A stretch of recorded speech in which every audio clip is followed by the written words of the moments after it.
Devy Degens, welcome into the Devy Degens. I'm SC Romero, my co-host Tom Harvey at Tom Harvey Sports, and today is the season finale. If you have rocked with us all season 2 of the Devy Degens, we appreciate you.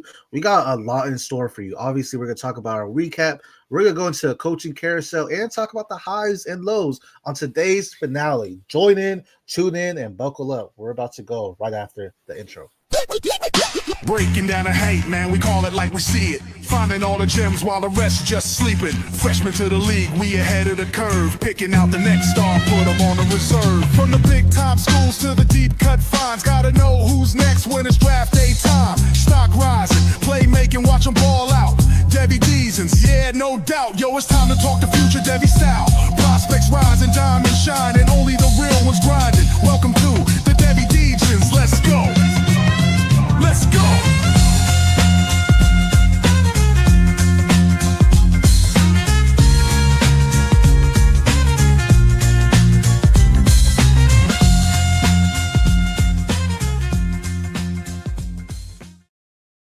Devy Degens, I'm SC Romero, my co-host Tom Harvey Sports, aka Tom Harvey. I don't know why I said your X name for it. Tom Harvey, how are you doing today?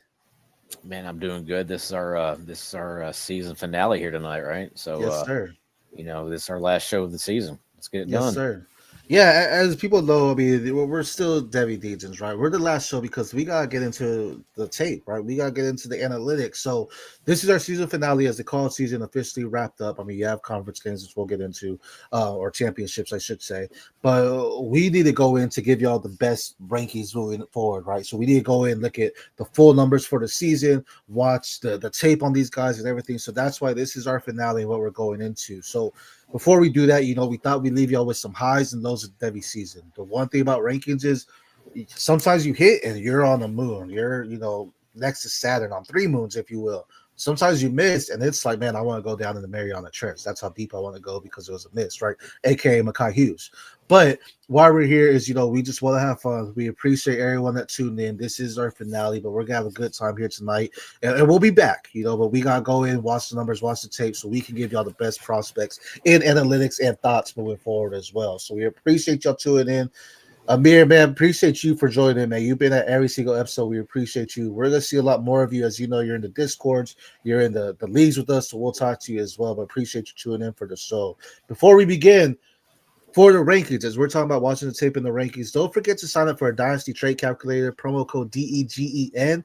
That's where we have all our rankings of all the Devy players we have. So before next season starts, what's Sumrall Hardy's cost? What can you get a Chase Roberts for? What can you get a Makai Libet or a Malachi Tony for? Those are where our rankings are going. So when you're really figuring out what we're doing, stay tuned on that. Those rankings will be updated for y'all as well as the 2026 rookies go into the NFL. Also, if you're still into drafting, don't forget promo code for Fast Draft, a DGEN, DEGEN. Make sure you use that as well. Get a $25 deposit match on your first deposit as well. But Tommy, before we get into this coaching carousel, because a lot of craziness has happened already in the coaching world, and before we get into our highs and lows, let's talk about the recap. Talk to us about who shined for us this past week. Yeah, and a couple of these guys were really the only bright spots of their team. One being Emmett Johnson, running back Nebraska, 29 carries, 217 yards and a touchdown. He also led his team in receiving with 22 yards. That just shows you how bad their offense was playing outside of him.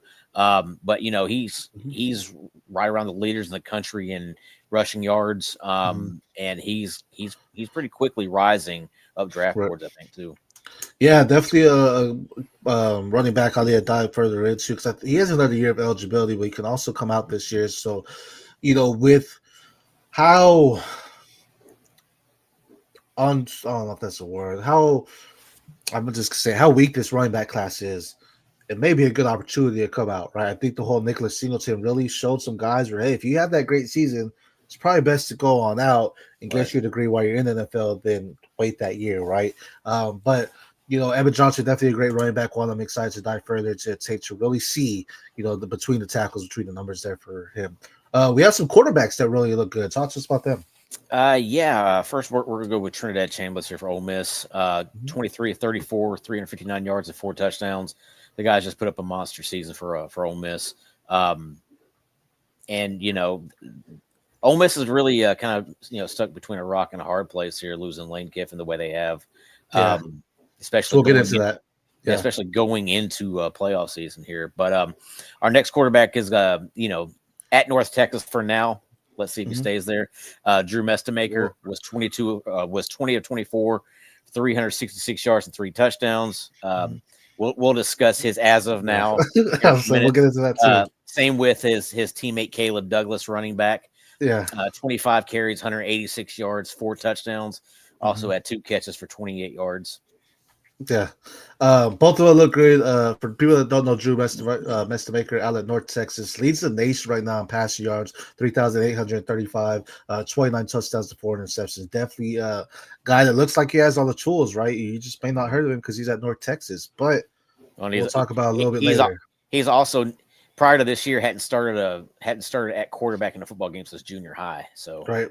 Yeah, sometimes when you got the talent, you just got it, right? Just give him the ball, and there you go. And now look at him. He's, again, leading the nation in passing yards, but still a lot of people still are talking about him. And we're here to tell you, start looking at him. You brought up Chambliss as well. What I thought was interesting is he didn't play every single game for Ole Miss, right? They didn't start with him out. He came in, and he has more passing yards than Arch Manning, than Marcel Reed, than Demond Williams, C.J. Bailey, Brendan Sorsby, Kate Klubnik. I could keep going. And he didn't play all season, and he came in, took the reins, and he really didn't go back. Last I heard, he is looking to stay for another year of eligibility, but this is a guy to watch because if he doesn't get that extra year of eligibility, I mean, just what he was able to do in such a short span, granted, you could talk about the offense and what it was there for with Lane Kiffin, but still, there's some hope there because, I mean, what he's going to do with Ole Miss, there's some hope. Well, and you'd have to think that if he gets that extra year of eligibility, he's headed down to Baton Rouge, right? We'll get into it. We'll get into the fun coaching talk because there's some fire coaching talk, really, to be honest. And this is we're not even through the year. Like, there's still some moves that could be made. You bought Caleb Douglas, Caleb Hawkins also did really good. 25 carries, 186 yards, 4 touchdowns, 2 receptions for 28 yards as well. Another strong performance for him, the running back there, just going out and doing great things. And that's for North Texas as well. So, I mean, he's going out there looking great and definitely rising a lot of boards as well. North Texas, for now, great North season. Texas, we'll see what happens. Texas for now. Yeah. Freshman, Malachi Choney, 13 receptions, 126 yards and a touchdown, 5 carries, 30 yards and a passing touchdown. Looking great. Malachi Choney, I think, is one guy, at least for me, he wasn't on my radar as a freshman. Now it's like, okay, you got my attention. Yeah, he's the most productive freshman wide receiver. I don't know if he's the best freshman wide receiver, but he's the most productive. Mm-hmm. Definitely had this opportunity there at Miami.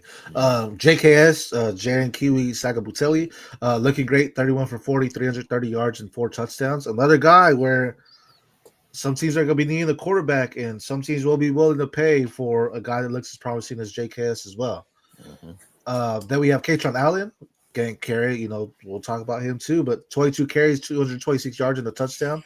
Looking like the best back out of Penn State, and it's going to be interesting to see what his draft capital ends up being like as well. Yeah, I have him as kind of a early third round type of running back. Mm-hmm. He's probably going to be the 5th or 6th back taken off the board. Yep.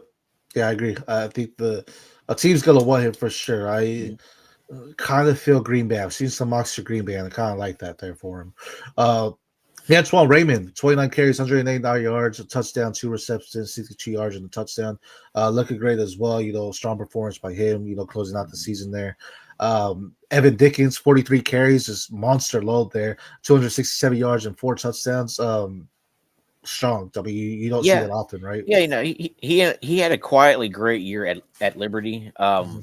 Was really a CFF monster for you. And as only a sophomore, still some room to grow, and who knows if he even finishes out at Liberty. So right. And then to close it out, Jada Ball at Florida, 38 carries, 266 yards, and 2 touchdowns. I'm curious to see what happens with Ball. We're going to get to the coaching carousel here, but Ball is such a strong runner that I think they're going to do what they can. In my mindset, if you have Ball, DJ Lagway, and Dallas Wilson, mine probably automatically goes to keep your quarterback. But I feel like the piece they're going to try to keep is Jaden Ball. Yeah, and let's go and jump into it because the first coaching, the first coach change we have right here that we have listed on our sheet is going to be John Sumrall to Florida. To me, Jaden Ball fits what he wants to do, right? Right. So Jaden Ball seems like the perfect guy for Florida to be able to keep, to prioritize here. Now with somebody like DJ Lagway, Dallas Wilson, that's going to up in the air still. If those guys just want to stay at Florida just because they're loyal to the school, right, then fine. But they're not necessarily great fits for John Sumrall's offense. Right. And for those who know, John Sumrall's coming out of Tulane. So as y'all know, he was there with Makai Hughes, if I'm not mistaken. Before that, I think he was an OC or a quarterback coach before Tulane. Wasn't he at Troy? Yeah, I think he was, but he got the head coach at Tulane. Was there Makai Hughes, back-to-back monster seasons. I think, again, what you said fits Jaden Ball, what he's doing. I could see DJ Lagway moving out. I feel, a lot of times you get a new head coach, the first thing they want is to get their quarterback, right? So that's why I feel we could see DJ Lagway move. Wilson, I just think he's going to have opportunities elsewhere that Florida's not necessarily going to say we want to pay him that, right? I think there's going to be other teams that are going to be like, hey, we'll pay you this NIL money. You have a lot of big pockets when it comes to NIL money. Florida's going to be that one team that's like, we'll divvy that money else up elsewhere. Not that you're not worth it. We'll just get other pieces that we need. Maybe that quarterback, right? There's going to be a lot of quarterbacks in this portal this year. It's really going to be a fun portal class if you think about it. But yeah, so it's going to be interesting to see, Tulane. Makai Hughes, we saw him jump up to Big Ten. Didn't work out for him. What's going to happen with him?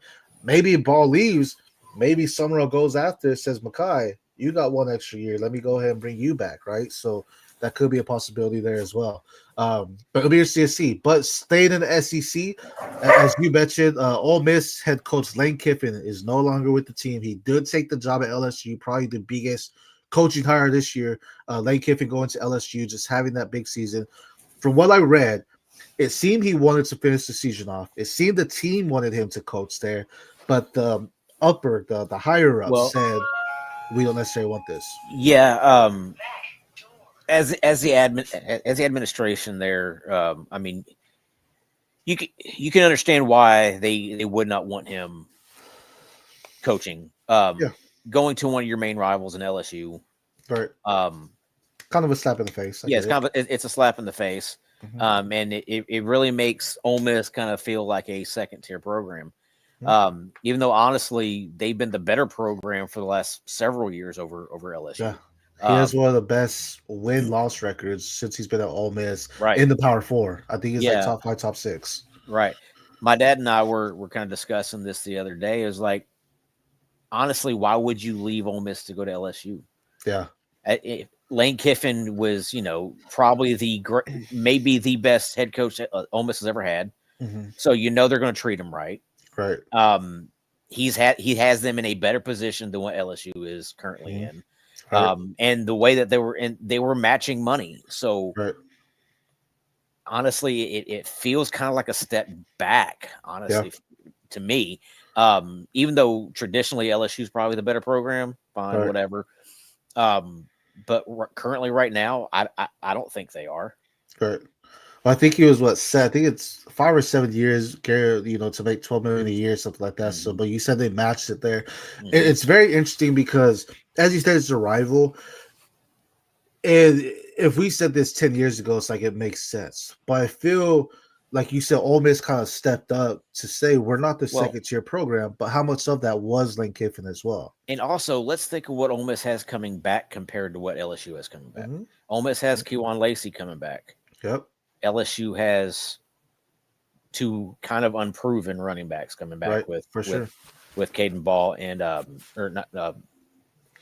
Ball, Caden Durham and Harlan Berry, right? Yeah, right now I'm taking Lacey. LSU does not have a proven quarterback coming back. They got Michael Van Buren compared to Ole Miss potentially getting another year of Trinidad Chambers, right? Or Simmons, right? Simmons or Simmons, right? Yeah. So, you have 2 quarterbacks there at Ole Miss where you probably have none at LSU right now. Right.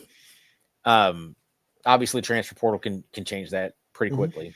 We'll talk about that for sure. Right, Yeah. but to me, leaving feels like leaving Ole Miss in the situation he was in feels like a step down going to LSU. Yeah, for sure. It's definitely gonna be a telltale because you obviously know. I mean, he told his staff, "Whoever wants to come with me, get on this plane." Right. Some of them stayed, some of them did it. Speaking of Ole Miss, the defensive coordinator there, Pete Golding, is now the head coach there. So they're really going from offensive minded they Kiffin to a defensive mindset and Pete Golden. So that's gonna be fun to watch. And obviously comes from Lake Clifton coaching tree now. But I mean, speaking of defense, LSU at the beginning of the season had one of the better defenses.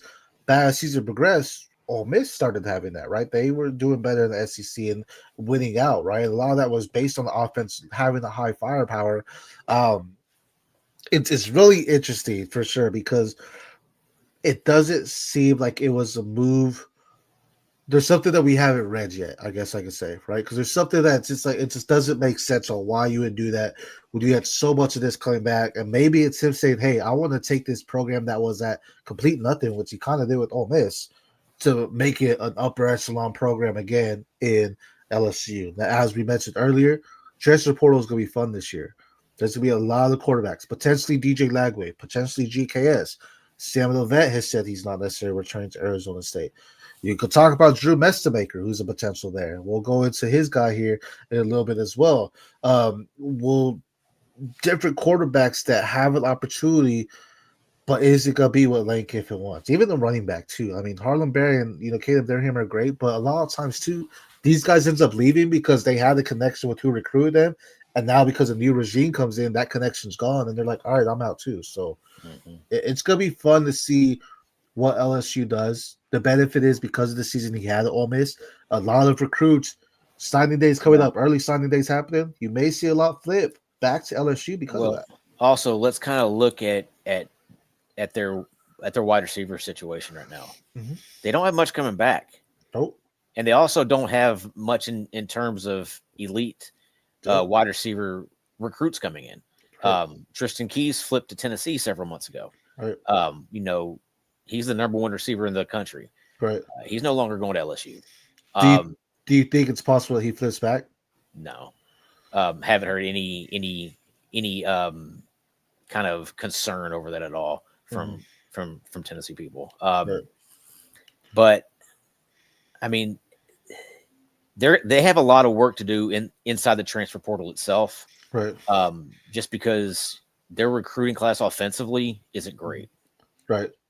Yeah, it'll be interesting to see what LSU does. Obviously, Death Valley is a big program. I think I read that they have 5,000 to 10,000 more, maybe more than that, more seats in their stadium than what Ole Miss had too. So it's a packed stadium. If you haven't been there, Death Valley's crazy. But it's definitely something to watch. We know Lane Kiffin's a great coach. We know he's been able to do great things with quarterbacks. So if he sticks with Van Buren, go buy some Van Buren because that may be the guy, right? So we'll see. Pete Golden, like I said, Ole Miss defensive coordinator, now the head coach. That's gonna be something interesting to watch. See what they do. They've had a strong defense there as well. Former Northwestern head coach Pat Fitzgerald going to Michigan State. That's gonna be an interesting one too. Yeah, I mean, Pat Fitzgerald's a very hard-nosed coach, which is probably what Michigan State needs. Yeah. They're the type of program that's going to have to grind it out. Right. They're not going to be able to compete recruiting wise with Michigan and Ohio State and Penn State and Oregon and all them. So they're going to have to grind it out, and Pat Fitzgerald's probably the perfect fit for that. And speaking of that, I think it was On 3 that broke the report. Nick Marsh seems like he's entering the transfer portal, so that's something we've been waiting for, right? So see where he goes, because that's going to be a big wide receiver to watch, and maybe it's Lane Kiffin at LSU. We'll see. USF, University of South Florida head coach Alex Golesh going to Auburn. Any thoughts on that one? Yeah, Golesh is a great offensive play caller. He was Josh Heupel's offensive coordinator a couple years ago during the 2022 season. Whenever Hendon Hooker put up near Heisman type numbers, so you give Alex Golesh somebody like Deuce Knight, that's gonna be nasty. And if Cam Coleman sticks around, Deuce Knight and Cam Coleman, it's gonna be nasty. Oh yeah. It'll be good. That's what they need, that firepower. That was what was lacking this year. We were so excited about Cam Coleman. There's also talk with a potential Byron Brown transfer there. I don't I don't know if Byron Brown fits in the SEC, Yeah, just because he's not a great passer. right. He's a decent one for the competition he plays, but you move Right. him to the SEC, I'm not sure he does as well. Yeah, it'll be interesting to see because he has the toughness, right? But at the same time, I don't know if he has the SEC toughness. That's a different kind of hard knock there for him. We have Memphis head coach Ryan Silverfield going to Arkansas. That's gonna be fun because Memphis has been on fire. I mean, Yeah, low key, Memphis has been one of the top teams in the G5, right? The ACC G5. yeah, Um, they're in the AAC. American, yeah, Yeah. AAC, yeah. So they've been one of the top dogs for them, and they've developed a strong running game as well. So it'll be interesting to Yeah. see what they can do at Arkansas. Well, not only that, but Silverfield did really well with Brendan Lewis this year at Memphis. Mhm. So you give him somebody who's even probably better in like KJ Jackson there. Yeah, I think KJ Jackson has a very high ceiling there under somebody like Ryan Silverfield. it'll be nice. SEC is getting stocked up. It seems like a lot of these I'm looking at, a lot of them are SEC going coaches. So there's still lots more to happen there. North Texas head coach. This is the one we will talk about Yeah. here because Eric Morris, the head coach for North Texas, is going to Oklahoma State. As we pointed earlier, Drew Messamaker leading the nation in yards right now, 4 quarterbacks. The top quarterback in the nation when it comes to it at North Texas. Freshman. His head coach, freshman too, on top of that. Never played before at the quarterback position or never started at the quarterback position. His head coach goes to Oklahoma State. Does he stay at North? So there's gonna be 2 parts. Does he stay at North Texas? Is one. Yeah. 2, does he transfer to Oklahoma State with his head coach, or because of the season he had, he might have a big bank coming in. I would put the odds more on somebody like Caleb, like Caleb Hawkins Mhm. transfer there because him and Chad Morris kind of seem to have a pretty good dynamic. Right. But if Chad Morris could get them, I would take all 3 of their playmakers, Mestamaker, Hawkins, and then the wide receiver Wyatt Young. Also, he had over 1,200 yards receiving this year. He's only a sophomore, so I would see if I could get all 3 of those guys to follow. And if he can, then you may be looking at a potential quick flip of Oklahoma State being pretty decent next year. Yeah, and that may bring some people to go play for them as well because they had a kind of bad season for them. Where would you want Messamaker to go? Do you think Oklahoma State is it, or do you think there could be a better opportunity for him? Yeah, I mean, I like him staying with Eric Morris. I think somebody who understands who he is as a player. Mm-hmm. And Mestamaker also understands Morris's system. So why mess up a good thing? Right. So Lane Kiffin at LSU, probably not for SEC, not to jump into the SEC like that for a guy like Mestamaker. No, if I'm Lane Kiffin at LSU and Trinidad Chambliss gets another year, I'm trying to bring him with. Yeah. Either that, maybe. Maybe not even Levette, but if I can't get Chambliss to come along, then maybe try to poach Austin Simmons. Familiarity, really helps whenever you're stepping into something new. Fair. That makes sense. Now we're interesting to watch. I think as you mentioned, the Trinity there at North Texas to watch where they go and if they follow their head coach Eric Morris. And as you said, the Big 12, we were talking about all year that they have great quarterback play. Bringing Messamaker there, it just another one solidifies our thought on that. They have great quarterback play. They're just not talked about. Especially with all these, kind of the new guard of quarterback, because all these quarterbacks in the Big 12 are going to be leaving here. So So it opens it up for sure. Then we have Penn State. This was the older one, but we're still going to talk about Penn State head coach or former head coach James Franklin was fired during the season. Is going to Virginia Tech. What are your thoughts on that? Is that going to do anything for Virginia Tech, or is this just going to be a building process for him? Probably. You're probably looking at a couple years down the road before they're any good. To me, this reminds me of when he kind of took over Vanderbilt. Vanderbilt was a nothing program. That's kind of what Virginia Tech has dipped down to, kind of a bottom of the ACC type of program. Right. So it's probably going to take him a couple years. Luckily for him, if he builds out a solid defense in Virginia Tech, something they're missing, and then brings us some weapons. ACC is a program, is a conference that is up for grabs. It's not really upper echelon. You say Miami or Clemson, but they've had some bad beats, or down years as well. So it really could be their year 1 year in the future as well. This one's the one's gonna hurt my heart. I really don't want to talk about it, but it just Yeah. kind of broke today.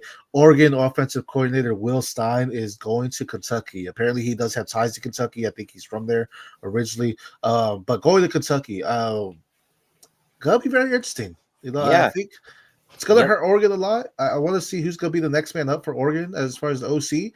But yeah, good job for Kentucky land Will Stein. Yeah. Let's keep an eye on Cutter Boley there at Kentucky, the quarterback. With a pretty good developer right there with Will Stein. Yeah. I'd be interested to see what he can turn somebody like Cutter Boley into. Do you think for Will Stein at Kentucky, because you think about Kentucky, if I say Kentucky College or University of Kentucky, people are probably going straight to basketball. Do you think Will Stein makes Kentucky a football program that competes? Not right away. Yeah, few years. Well, I mean, there's a lot of things that go into that. Right. You're talking about the University of Kentucky, where a lot of their NIL does go into basketball. Right, exactly. So are they going to automatically start putting more NIL sources into football? Right. I don't know. But basketball is where Kentucky's bread is buttered. So he has an uphill battle there. Right. It'll be interesting, but even if they're not winning, as we've said to before, don't look at the win-loss record where, as we say, we'll watch the tape, all that stuff, because anyone under Will Stein offense is going to grab my attention. So I'm going to, pay more attention or closer attention to these Kentucky players next year with Will Stein at the helm there. James Madison head coach Bob Chesty going to UCLA. James Madison's had successful years under, Chesty. He's had winning seasons. Yeah. Is that good for UCLA? Do you think it's a, attempt to keep no, yeah, I mean, I think this was probably the best hire that they could have made. Chesney took over for Cignetti a couple years ago whenever Cignetti left to go to Indiana. And then he just kept winning at James Madison. So, he has that kind of pedigree, coming from that Kurt Cignetti tree there.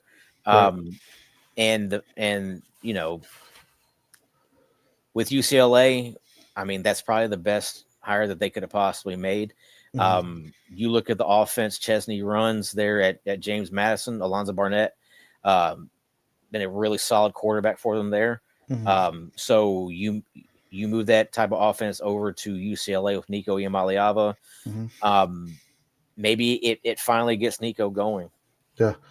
Okay, his brother, you watched the tape on his brother. His brother's pretty good too, Madden. So it'll be interesting to see the QB battle going on there with the Iamaleava brothers there. But still good hire, as you mentioned. The team needs someone that has that winning mentality or has been a part of success there as well. So having tested there will definitely bring some more upside to them. BYU head coach, definitely a hot name. BYU's been a program that's been great in the Big 12, as we've talked about them here with Bear Beckmeyer, Chase Roberts, LJ Morris, studs all season. Kalani Sitake, is it possible that he goes to Penn State potentially? I mean, it's possible. He's their key target right now, from what I've seen. Kind of an odd fit, honestly. He seems like the prototypical type of BYU head coach there. Yeah, for sure. But I mean, maybe he brings a different type of toughness to Penn State that they've been lacking. Maybe we have Bear end up going there too. It's like, all right, now we gotta pay attention to Bear Beckmeyer even more. That he's at Penn State and he's gonna be what people want Drew Allar to be. I feel like. Sure, yeah. And the last one, it hasn't happened yet, and we don't know if it is, but the hottest name probably sits Lane Kiffin here. Crumble Cookie CEO is a BYU booster. Crumble Cookie has a lot of stuff in their cookies that is not great for you, but they probably make a lot of money. Yeah, that could keep Sitake there, honestly. But Crumble, there you go. They are delicious, but there's a lot of stuff that you really just like. That's about that money too, right? Ohio State offensive coordinator, the wide receiver guru himself, Brian Hartline. We're getting to that point of the season where he's gonna be a hot name. Yeah, I have a feeling that the next kind of really big job that comes open is probably going to be his. Whether it ends up being Penn State or whatever other dominoes end up falling here. If if somebody, say Sataki leaves BYU to go to Penn State, maybe that's Heartline's opportunity, going to BYU. Could you imagine the wide receivers come out of BYU at that point, though? Yeah. That'd be crazy. But it kind of depends on where these on what dominoes fall here. I mean, Tulane's job is opening up, so I mean that could be a potential spot for somebody like Heartline for his first head coach job.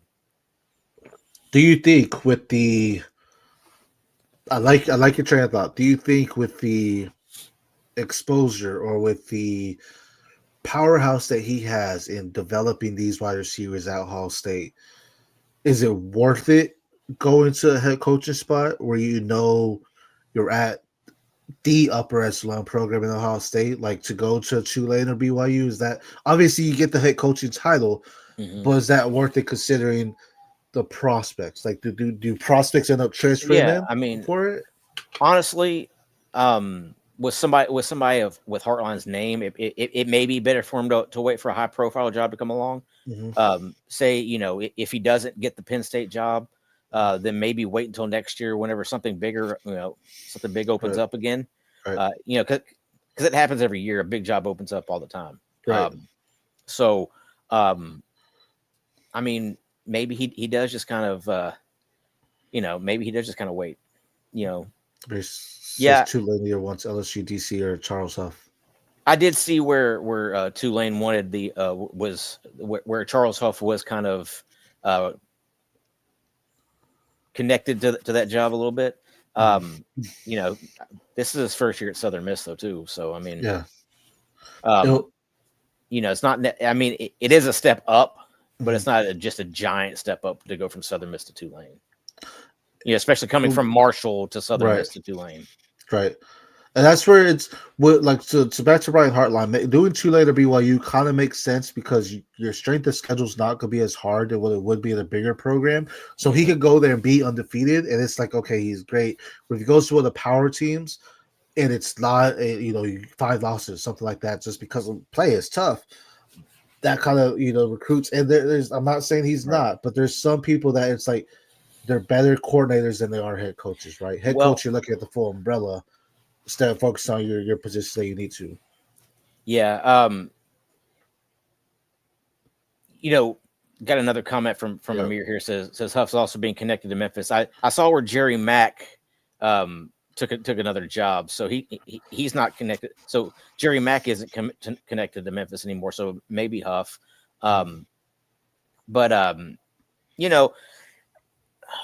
say he stays at, say Heartline stays at Ohio State for another season, and then next year Clemson opens up.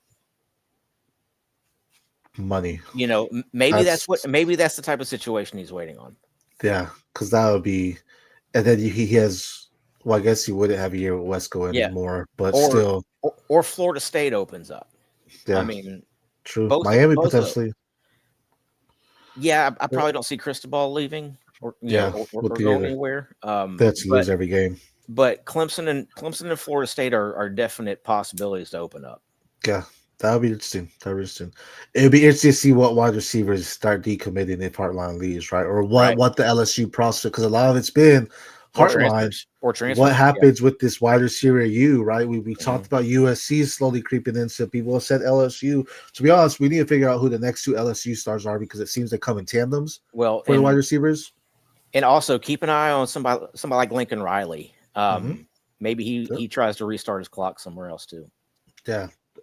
That's what we have for our coaching carousel today. As we mentioned, we're just tipping the iceberg. There's still a lot of pieces, a lot of dominoes that need to fall, but it's definitely exciting to see the transition, and it's really going to open up doors for a lot of these prospects, right? Because you have these guys that are leaving over, and maybe they had some recruiting strides. Like I said, Eric Morris from North Texas, right? He has some recruiting ties to some guys that may have committed there, where now they have an opportunity to go to Oklahoma State, a place where they didn't think we could go into a Power 4. That's the kind of connections some of these guys do, and a lot of it benefits when they have good connection with their players. They end up saying, "Hey, I'm going here. I want you to go with me. Let's go." Some of them say, "No, I'm closer at home, whatever it is." Perfectly fine, but you end up seeing a lot of these players transition over and move over. So it's going to be exciting. Again, just the tip of the iceberg, the coaching carousel is happening. Follow us on X at the PPR, so at Tom Harvey Sports, because we'll be staying tuned through it throughout the year until we come back to the following year. Our next episode will be next year, as in 2026, as this is the finale, as we mentioned. Don't forget to find out these values, especially when we figure out what players are going and how their value shifts. Tying out the values on Dynasty Trade Calculator using promo code DEGEN, DEGEN. Get your first month for free. Figure out that Devy value for you. But Tommy, let's get into the bulk of the show, the meat and potatoes here. We are talking the highs and the lows of the 2025 collegiate football season for Devy specifically. But let's start off with our highs here. So some big things that happened here, starting with the first one. When we first did our chat, we did our preseason rankings or quarterback rankings about 3 weeks ago. Go check out that episode. What we did in the preseason, I don't think any of us had Fernando Mendoza on the board there out of Indiana. But it's looking like, I mean, you have some quarterbacks that are potentially going back, right? Dante Moore, there's been rumor of him going back. Trinidad Chambliss trying to get back. Ty Simpson, there's been talks of him going back. Even Levette, there's all these guys that be going back. The ones that aren't, your Beck, your Klubnik, your Nussmeier, those guys didn't perform what we thought they would. But yet here goes Fernando Mendoza. They have a big week this week that we'll talk about later. But Indiana's undefeated right now. And he's the QB1 of the class right now. Is that incorrect? Yeah, it's kind of lumping, kind of a high and low here. Kind of pair them together. Yep. Guys like Fernando Mendoza and Ty Simpson and Trinidad Chambliss. Those guys were extreme. Drew Mestamaker, right. Mason Henschel, JKS, even Bear Bachmeyer. Those guys were. Yeah, those guys were big time risers this year. Right. They kind of came out of nowhere. Nobody expected much from them. Nobody really knew much of them. Right. But then your big name quarterbacks coming into the season, they all really dropped off. Right. Levitt and Lagoy and Nussmeier and Klubnik and Holstein and Nico and Aller. Right. It's like all those guys kind of fell way off. So it's like kind of it's an ebb and flow with evaluating those, right. all these guys, because sometimes you just don't know what you get from year to year. Right. And that's the biggest thing, as you mentioned, we don't know what we get from year to year. Where Klubnik had a great season last year, we're like, my hot take was he's going to lead the ACC to a national championship or the Clemson and throw for 50 touchdowns. I don't even know if he's scratching. Where's he at? Let's see. He may have gotten 25. Yeah, that's what I was going to say. I don't even know if he's done something like that. I can't even see. And it's not like, honestly, it's not like Klubnik has had a terrible season. His team has had a bad season, but he hasn't necessarily had a terrible season himself. It's not even at 20, 16 touchdowns, and I said he was going to throw for 50. So we're definitely off there. But, it goes to show that anything can happen season through season. Right. I will say when I've talked about these players, I'm kind of punting the quarterback when it comes to the rookie class because of the highs and lows that it's been.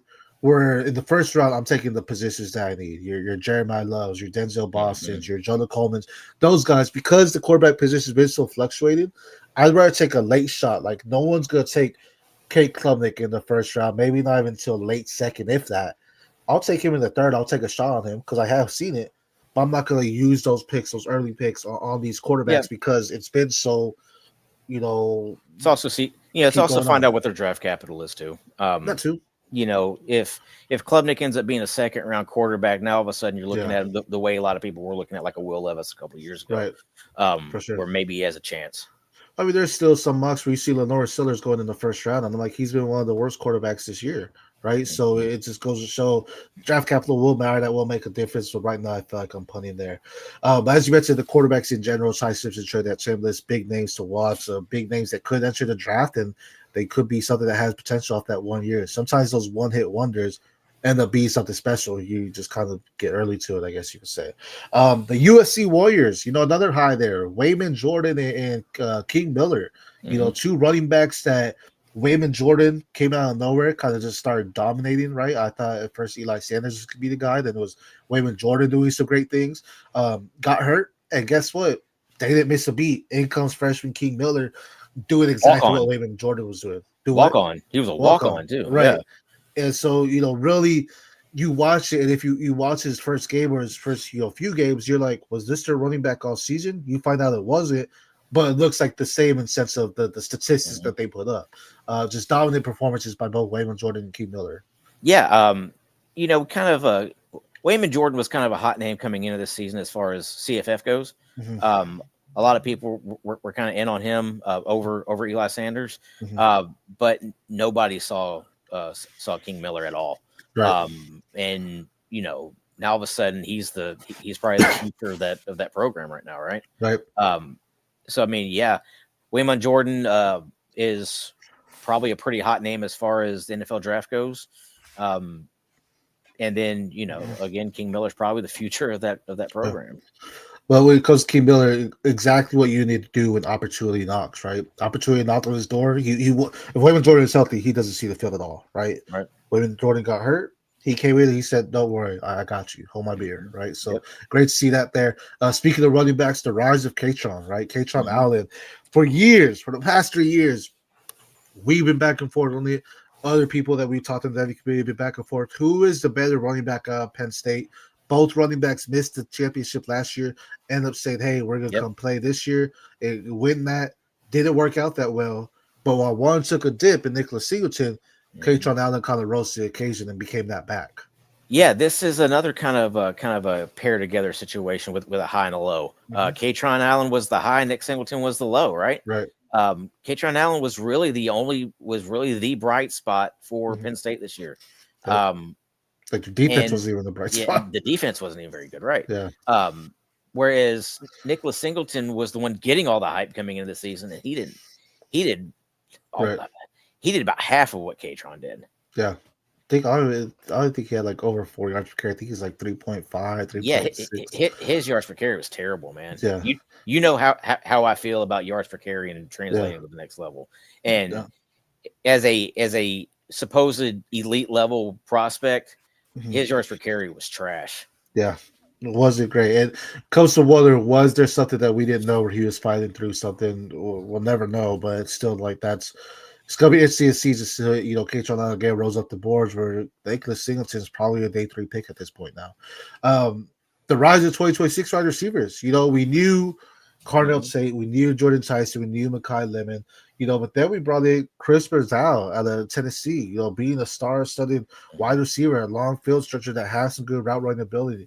Casey Concepcion, he had a down year last year after his boom freshman year at NC State, came out this year, and he really showed not only his special team ability, but really his ability to separate from defenders as well. And then Jerry Bernard, with all the hype that's on Ryan Williams, the true freshman that was 17 and had a great catch against Georgia, Jerry Bernard, another year leading Alabama's wide receiver room, looking great. Talk to us about those wide receivers. Yeah, Bernard, I mean, I've said it before, and this is probably going to surprise a lot of people, but Jeremy Bernard was the number 1 wide receiver last season for them, and is the number 1 wide receiver again this year for them. He led Alabama in receptions and yards last year, and is going to do the same thing this year for them. Right.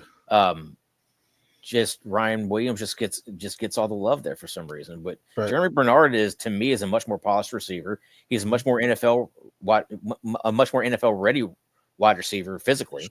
To me, he's a borderline first round draft pick. Chris Brazil the same way. He's the only SEC receiver right now with 1,000 yards receiving. And Casey Concepcion is probably going to get there too. Come the playoffs. So, all 3 of these guys, Brazil and Bernard specifically, very borderline first round draft picks. Concepcion probably a second round guy. So, all three of them are going to get pretty decent draft capital. The only thing holding Concepcion back is probably the size, right? He's a little bit smaller compared to the other 2 guys as far as what they need the wide receiver.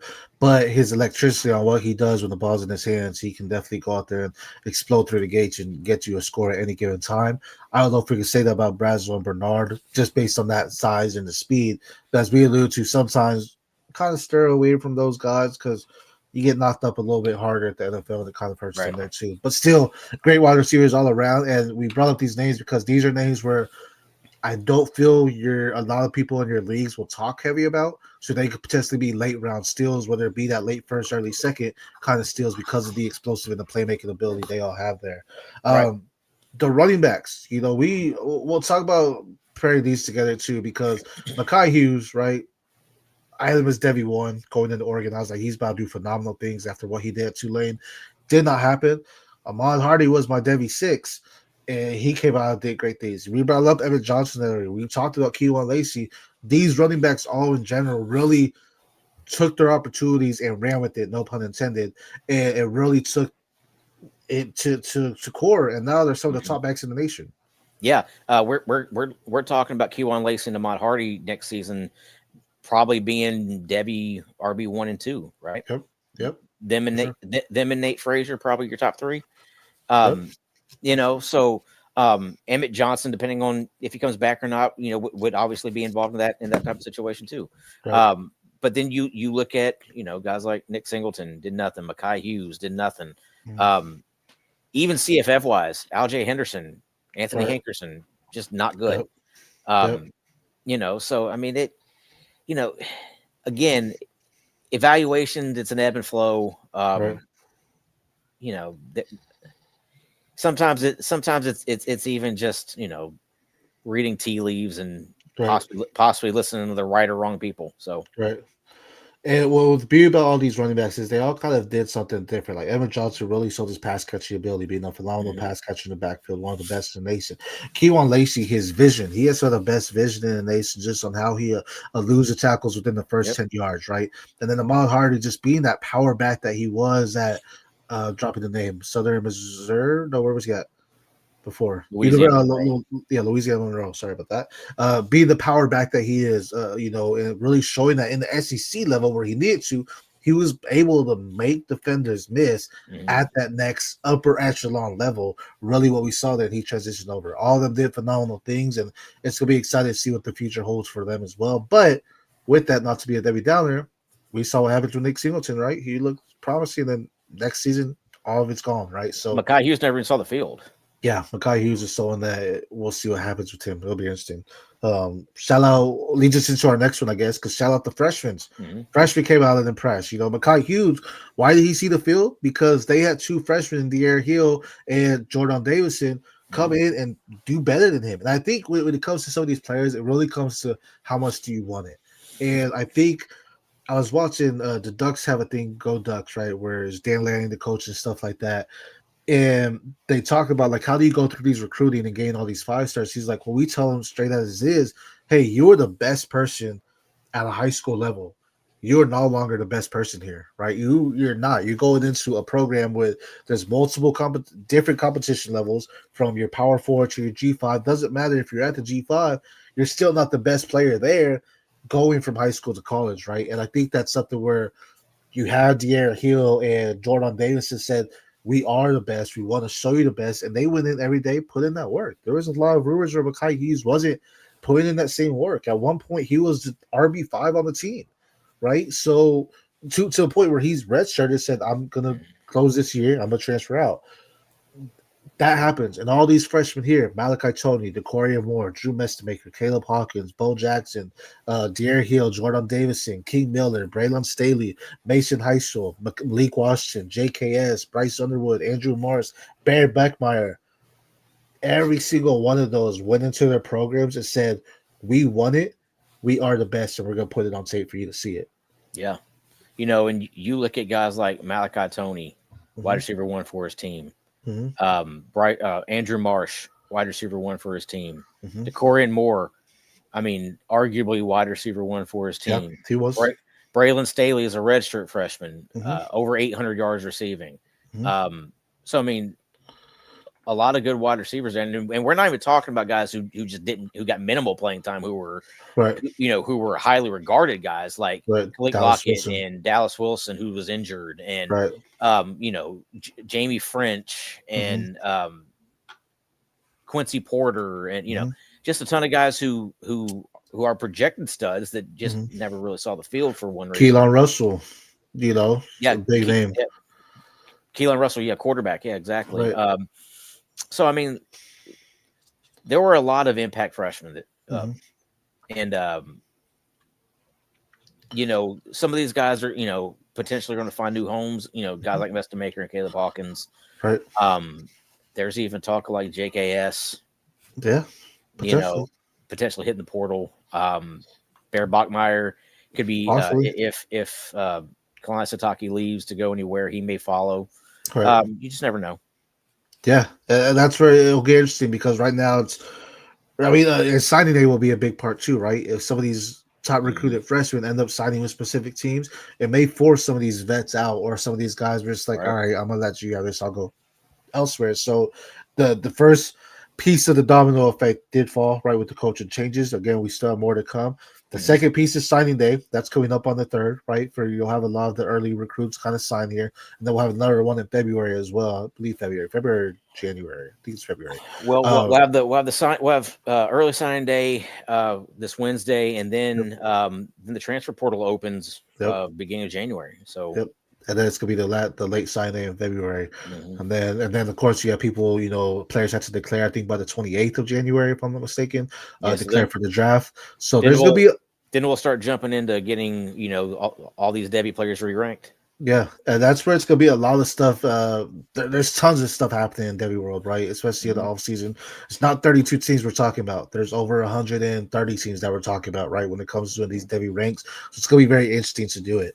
Now I know we did piece some of these together here, but not all of them. So let's talk about the lows, right? The not so Yeah, fortunate things here. yeah, we had a couple injuries. The Evan Stewart injury and the Dallas Wilson injury kind of hit hard. Hmm. Evan Stewart was projected to be the wide receiver one at Oregon, Right. missed the entire season. And Dallas Wilson missed a lot of the beginning of the season. Came back, was a Right. stud during that Texas game. Really showed um, what his potential is, and then got hurt again. And then they shut him down. Um, that was a little disappointing. I would like to see what he could have done, how he could have even helped somebody like DJ Lagway. Right. Lagway looked great Well, whenever he had him in the lineup. thing is, though, it wasn't the wide receiver. I mean, there was wide receivers, but also it was just the play calling there. They just didn't do what Right, they needed to do for Florida, right? To push the ball down like right, they needed to. yeah.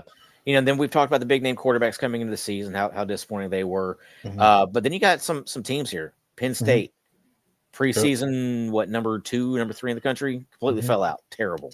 Clemson, Thank you, Oregon. Oregon yeah, did that. yeah. Oregon was a start of it, Right. exactly. Clemson was a projected top 5 team. National champion for me.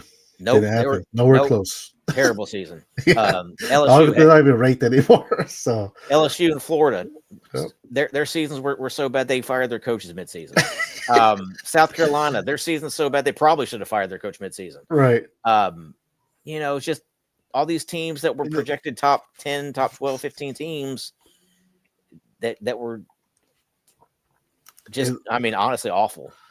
And the crazy thing is here, you look at these teams, and as we said, year over year, we could do I don't say we can. We do the best scouting for y'all, right? And when it comes down to it, we're watching this tape. All that doesn't matter when the season comes out, right? Because Drew Allar, Kate Klubnik, Garrett Nussmeier, Lenora Sellers, if you would have asked us at the beginning of the season, we would have said these are potential first round picks. Nah, Right? I told you Aller and Sellers weren't, but Yeah, but consensus, people, you see a lot of mocks where they have them at, right? Where right. you see these guys. Like I said, people still have Lenora Sellers as a first round pick, and I'm like, I don't understand why. I don't get it. Some people I still don't have get Aller as like a day 3 pick, and I'm like, or day 2, like late in 3rd round. I was like, what? But the point is, DJ Lagway, our Devy QB1. Point is, these guys had completely quote fell unquote off. upper echelon quarterbacks at their position, and it didn't work out. Right. Yeah. To the point, some got their coaches fired. Yeah. And I mean, I would say they, but the coaches end up getting fired. yeah. I mean, I can take a victory lap on saying, Aller and Sellers weren't going to be anything. But then at the same time, I got to turn around and, call myself out because I had DJ Lagway as my overall, Right. as my QB1. So I think Nuss was our QB3, QB4, right? yeah. Going Yeah, into exactly. it. So, I mean, had some guys severely fall off, typical hits and misses throughout the season. Yeah, for sure. And these are some big name programs, right? So it goes to show what can happen, especially when you're in the SEC, Big 10, ACC, Big 12. We're in the Power 4. Sometimes it's not your year. And that goes to me saying when you have these good years, it might be your time to just enter the draft if you're eligible. Obviously, if you're not, you can't. But if Nick you're eligible, Singleton. Klubnik could have entered Klubnik, last year, yep. right? Mhm. Nussmeier, Aller, all these guys yep. could have done it, and they said we'll stay another year. Mhm. And now they lost that capital, right? And some you have Daria Mensa, right, to or going to Duke. Why transfer, right? Or why declare when you could get some money there and you might be a day 3 pick, right? So Right. a lot of stuff happens there, but the woes are part of the highs, right? This is the whole Devy world is a roller coaster. You go up, you go down. Just remember, when you go down, you can still get back up, right? And that's what we need to see these guys going forward. To close it off, though, for our final episode here, let's talk about the conference championships, because that's what this week is all about. The official regular season is over, but now the conference championships are happening. So we're going to start off with the AAC. That is North Texas Drew Mestamaker versus Tulane. Both teams, their head coach is gone. I don't know. I haven't read much. Are they coaching or not? I'm not sure on that. If they're going to be able to coach. I know Eric Morris is for North Texas. Closing out. Okay. Yeah. I'm not sure about Sumrall. I would assume he is. Yeah. But I'm not 100% sure. This game to me is going to determine who the G5 or the G6 representative is. Right. I think whoever wins this is going to leapfrog James Madison. Mainly just because they get that extra big time win. Right. So again, we're looking at Mestamaker, we're looking at Caleb Hawkins, Wyatt Young here for North Texas. Those are the three big guys here. Right. Tulane, you have Retzlaff, right? So it should be a good quarterback one, right? Good quarterback battle there. Speaking of quarterbacks, two guys that we've been talking about for a while. You have the Big 12 matchup, BYU number 11 versus Texas Tech number 5. This is going to be one for the ages. Texas Tech has arguably the best defense in the Big 12 there, but BYU has one of the stronger offenses in the Big 12. What are your thoughts on this one? Yeah. Before we go there, who do you think wins the ACC? AAC, North Texas. I think North Texas is going to win it. Yeah. Okay. So I just want to make sure we lock it in. So we say North Texas, but BYU Texas Tech. Talk to us about that. Yeah. I mean, I see this game happening kind of a lot like it did, a few weeks ago, where Texas Tech really dominated them. I just think Texas Tech is superior talent wise. Defensively with Jacob Rodriguez and David Bailey and Height coming off the edge. I just think Texas Tech is athletically superior. I think they have the better stable of running backs with Dickey and Williams. I think they have the better wide receivers with overall wide receivers. Chance Roberts may be the best receiver in this game, but overall I think Texas Tech has the best wide receiver room. Douglas, nice. Yeah, with Douglas and with Reggie Virgil and Dickey, Caleb Eakin, but yeah, I mean, I just think Texas Tech is just superior. Is a superior team here. I've been riding with BYU all season, so I got to ride with BYU in this one. But I can definitely see Texas Tech winning there. Chase Roberts was a non-factor; didn't play last week, but it'll be interesting to see what he does if he is able to play this week. Well, and this game is also in Texas, so it's not like they can call it a neutral site game, right? But this game being in Texas, there's going to be a lot more Texas Tech fans. Yeah, a lot more red gear than blue gear there. So you say Texas Tech, I see BYU. We're split on that one. SEC championship: Georgia number 4 versus Alabama number 10. This is a game we've seen plenty of times, and it's gone both ways plenty of times as well. This was gonna be interesting because Georgia's silently at 4. I feel like Gunnar Stockton has been doing his thing at Georgia. Nothing to write home about. We're not putting him above our rankings. That we talk about Nate Frazier and how great he is. Zachariah Branch kind of what's the word I'm looking for? Resurrecting himself, I guess you could say, from looking like he was done at USC to now being good receiver, just showing off his explosiveness. On the flip side, Alabama. We talked about Simpson. We talked about Bernard. We talked about Williams. This is gonna be a fairly even match. Yeah, I think the difference here is Georgia's ability to run the ball versus Alabama's inability to run the ball. Fair. Quarterback wise, I think they're fairly equal.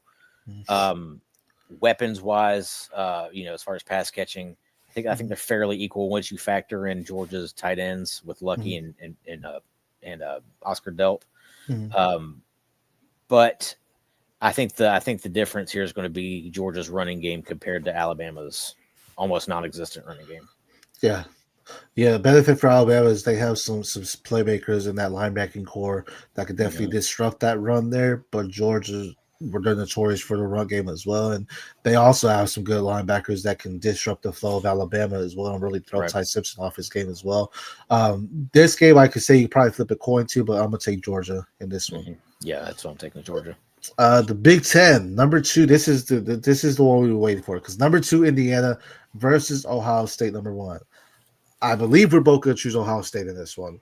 So my question to you is, what does Fernando Mendoza need to not do to keep himself as the QB1 here of the class? Well, I mean, this is his biggest game of his career. Yep. He's never played a team like this Ohio State defense before. This is as close to a professional defense as you're going to see in college football.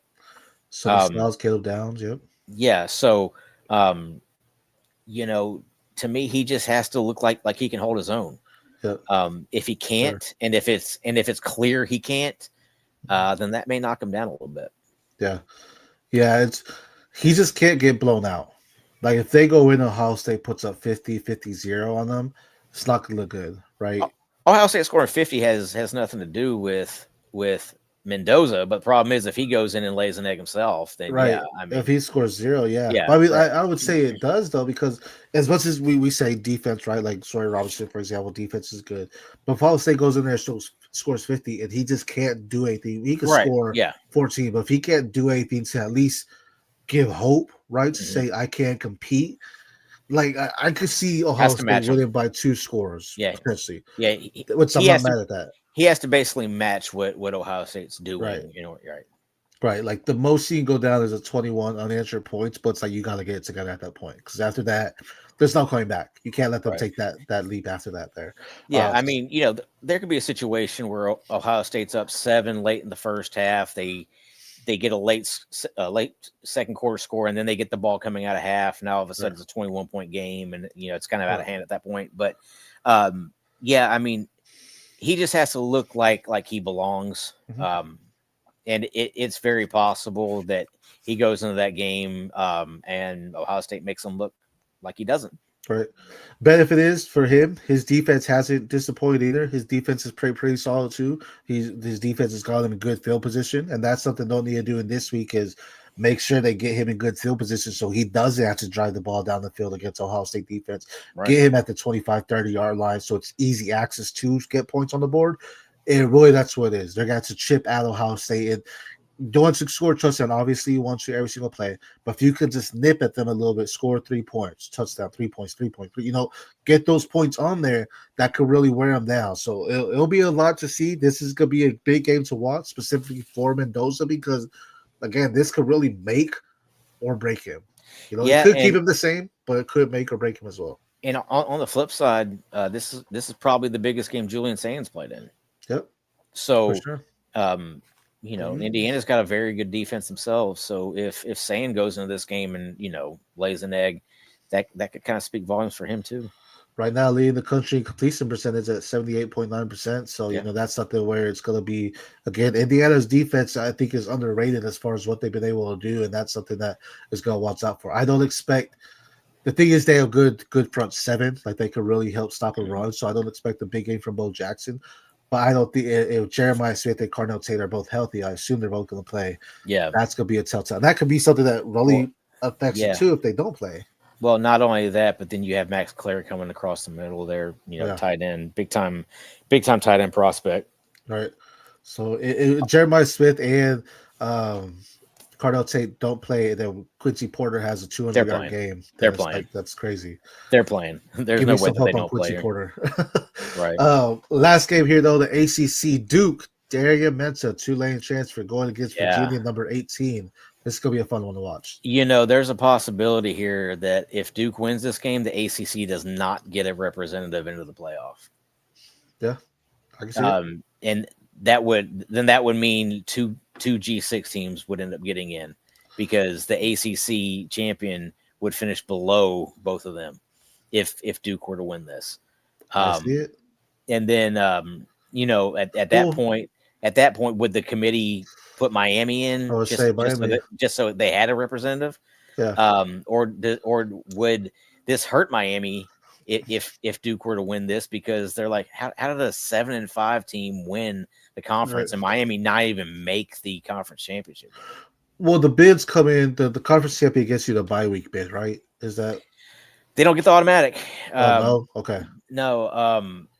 They've changed that. So if the ACC champion finishes below 2 Power 6 conference winners, now all of a sudden those 2 Power 6 conference winners get in. So James Madison, North Texas, Tulane, whoever wins. Right. Then those 2 would end up getting in over Duke. Okay. Yeah, that makes sense. And then Miami could get scrubbed for not even making the ship. Right. That was, I mean, we've seen them do crazy things, so it doesn't, I don't put it past them to do that and just say, hey, and Miami is good. I think people would want to see them, but I think, when it comes to like North Texas, Madison. Well, then you get into this whole thing, Miami or Notre Dame, because Miami beat Notre Dame and they're going to finish with the same record. Right. So who makes it then? Yeah. It's going to be Notre Dame over Miami. Yeah. Notre Dame's going to make it. Yeah, but Notre Dame has better beats. But Miami would definitely have a big argument there. All we know is, again, this is just the first domino effect, right? From the coaching carousel to the end of the season to the playoffs is going to cause a lot of chaos. Mm-hmm. It's definitely going to be fun. We know how State, Indiana are locks, even with whoever loses, they're a lock to get in, right? Georgia, possibly a lock. They're going to be a lock. Even if they lose to Alabama, they should still get in there. Mm-hmm. Oregon, they're finishing. They're going in. Texas Tech, with the loss to BYU, they should still get in, I think. They should still get in, yeah. And BYU, if they lose, they're out. But if they win, they get in. Ole Miss is in. Texas A&M is in. Oklahoma is in. Notre Dame, you said Notre Dame, Miami, that could be a flip-flop. Alabama, if they lose, they're out. Right. BYU, if they lose, they're out. Miami, that's going to be borderline with Notre Dame. But then you have Vanderbilt and Texas. And I know people are raving about Texas. Texas with 3 losses has got to be out, considering you're looking at multiple 2-loss teams that may not get in. Yeah.